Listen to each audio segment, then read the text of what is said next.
I'm 73 years old, and I'm about to tell you something that might upset you.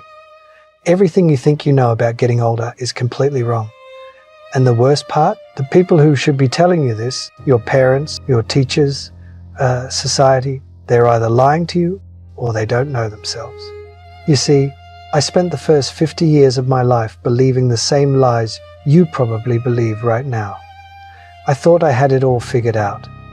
I had the career, the house, the respect of my peers. But at 52, something happened that shattered everything I thought I knew. And what I discovered in the 21 years since then has completely changed how I see life, death, and everything in between. But before I tell you what happened, I need you to understand something. The reason I'm making this video isn't to impress you or to make myself feel wise.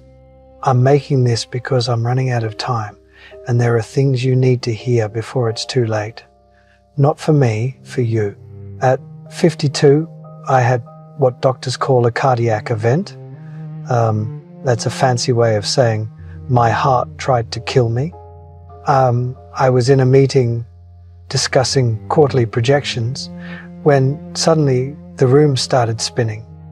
The next thing I remember is waking up in a hospital bed with tubes coming out of my arms and my wife crying in the corner. The doctor said I was lucky. I had just come face to face with my own mortality, and they called it luck. But you know what? They were right. Because lying in that hospital bed with nothing to do but think, I realized something terrifying. I had been living my entire life on autopilot. I wasn't really alive. I was just going through the motions, checking boxes, trying to meet everyone else's expectations. And here's the part that haunts me to this day. If I had died that day, if my heart had stopped permanently, what would I have left behind? A nice house? A retirement account? A collection of achievements that nobody would remember in 5 years? Let me tell you the biggest lie you're probably telling yourself right now. I have time. I'll do that later. When I'm older, I'll finally live the life I want. I see young people in their 20s, 30s, even 40s, and they're all saying the same thing. When I make more money, then I'll be happy. When I get that promotion, then I'll relax. When the kids are grown, then I'll travel. When I retire, then I'll finally do what I love. Let me save you 50 years of regret with one simple truth. That day never comes. You know why? Because the goalposts keep moving. You get the promotion, and suddenly you need the next one. You make more money, and suddenly you need more money. You're always chasing something just out of reach, and before you know it, you're 70 years old, wondering where your life went. I did this. I spent 30 years climbing a ladder, only to realize when I got to the top that it was leaning against the wrong wall, and you can't climb back down and start over. Time doesn't work that way. Here's something nobody tells you when you're young. Success is a terrible goal. And I say this as someone who achieved everything I set out to achieve. I made partner at my firm. I bought the house. I had the respect of my colleagues. And you know what? None of it mattered. You achieve your goal, and for about 48 hours, you feel amazing. Then the feeling fades. You're back to baseline. Now you need a new goal, a bigger achievement, more validation. It's a hamster wheel. I had a friend who died 3 years ago at 68, worked 70-hour weeks his entire life, built a multi-million-dollar business, never took a real vacation, kept saying he'd slow down next year. Next year came and he had a stroke. At his funeral, his son said, "My father was a successful man, but I barely knew him." Is that the legacy you want? Your regrets won't be about the things you did wrong. They'll be about the things you didn't do at all. I don't lie awake at night thinking about failed business deals. Those don't matter. You know what keeps me up? The trip to Japan I never took because I was too busy. The relationship with my brother that I let deteriorate. The book I always wanted to write but never started. The time I didn't spend with my kids because I was working late. These things eat at you. the missed opportunities, the roads not taken, the love you didn't express, the risks you didn't take because you were afraid, the people you love, your parents, your siblings, your close friends. You think you have unlimited time with them. You don't. And one day, that time will run out. My father died when I was 45. We had a complicated relationship, and I was always too busy to really work on it. I kept thinking we'd have time to talk when I was less busy. We never got that chance. Heart attack, gone within hours. And you know my biggest regret? All the Sundays I didn't call him. All the times I was too tired to drive over for dinner.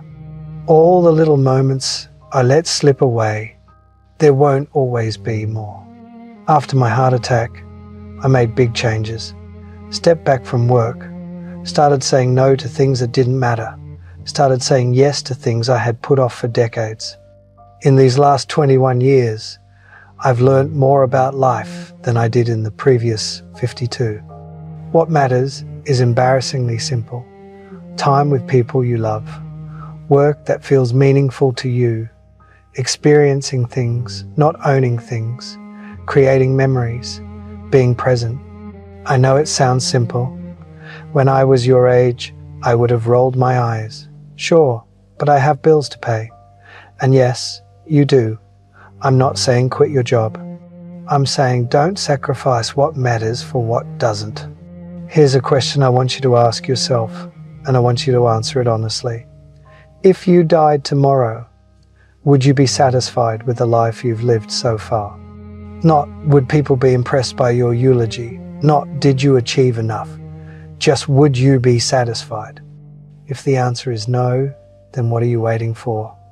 What are you doing with your time that's so important that you're willing to gamble your one precious life on it? I'm 73 years old. I've been lucky enough to have good health since that heart attack. But every morning when I wake up, I'm aware that I'm on borrowed time. We all are, really. But most young people don't realize this. They think they're invincible. They think they have forever. You don't. I have grandchildren, 3 of them. And when I look at them, I see the same patterns I see in most young people today. They're stressed, they're anxious, they're chasing things that won't make them happy. They're making the same mistakes I made. And I try to tell them, I try to share what I've learned. But you know what? They don't really listen. Not because they're bad kids, but because they can't. They're living in the storm right now. They can't see the patterns yet. They think their situation is unique, that the old rules don't apply to them. That's why I'm making this video. Because maybe, just maybe, if enough people hear this message, someone will actually listen. Someone will make different choices. Someone will avoid the regrets that haunt people like me every single day. You're getting closer to death. Nobody likes to think about this. But you don't have unlimited time. Neither do the people you love. Your parents, if they're still alive, they're getting older every day. One day, probably sooner than you think, they won't be here. Your friends, your spouse, your children, none of these relationships last forever. So what are you going to do? Keep putting off that phone call? Keep postponing that trip? Keep telling yourself you'll make time later? Or are you going to wake up today and start living like your time is limited, because it is? If I could go back and talk to my 30-year-old self, here's what I would say. Stop trying to impress people who don't matter. Stop sacrificing your health for your career. Stop putting off joy until someday. Stop waiting for permission to live the life you want. Start calling your parents more often. Start taking the trips you dream about. Start doing the things that scare you. Start saying no to obligations that drain you. Start saying yes to experiences that fulfill you. And most importantly, start now. Not next year, not after this project, not when you have more money or more time or more whatever, now. Because I promise you, the perfect time will never come. Life will always be messy and complicated and full of reasons to wait. But if you wait, you'll wake up one day and realize you waited your entire life away. I'm 73. If I'm lucky, maybe 10 or 15 more years. Maybe 20 if blessed. Probably less. And I'm okay with that. Because these last 21 years have been the richest of my life. Not because I made more money. Because I finally started living intentionally, appreciating every day, prioritizing what matters.